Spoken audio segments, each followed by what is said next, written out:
ক্ষমতাচ্যুত সাবেক প্রধানমন্ত্রী শেখ হাসিনা বলেছেন, তিনি বা তার পরিবারের কোনো সদস্য ভবিষ্যতে আওয়ামী লীগের নেতৃত্বে থাকবেন না।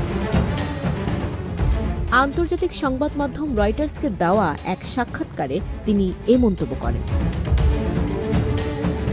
ছাত্র জনতার গণ-অভ্যুত্থানের মুখে ২০২৫ সালের ৫ আগস্ট ক্ষমতাচ্যুত হওয়ার পর শেখ হাসিনা দেশ ছেড়ে ভারতে আশ্রয় নেন। জুলাই আন্দোলনের সময় গণহারে মানুষ হত্যা ও বিভিন্ন অভিযোগের প্রেক্ষিতে তার নেতৃত্বাধীন আওয়ামী লীগের রাজনৈতিক কার্যক্রম বর্তমানে দেশে নিষিদ্ধ রয়েছে। তবে এর মধ্যেই অনলাইনে দলীয় ফোরামে নিজেকে গোপন রেখে বিভিন্ন বক্তব্য দিতে দেখা গেছে তাকে।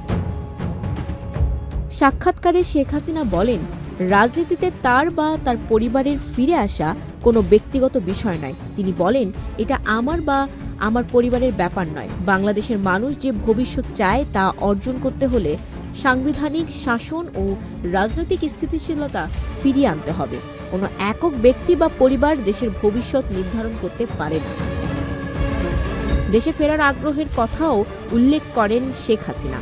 তবে তিনি স্পষ্ট করে বলেন, বৈধ সরকার, সংবিধান ও আইনের শাসনের অধীনেই কেবল তিনি দেশে ফিরতে চান। একই সঙ্গে তিনি বলেন, আওয়ামী লীগকে বাদ দিয়ে গঠিত কোনো সরকারের অধীনে দেশে ফেরা তার পক্ষে সম্ভব নয়। Desk report, news flash 71।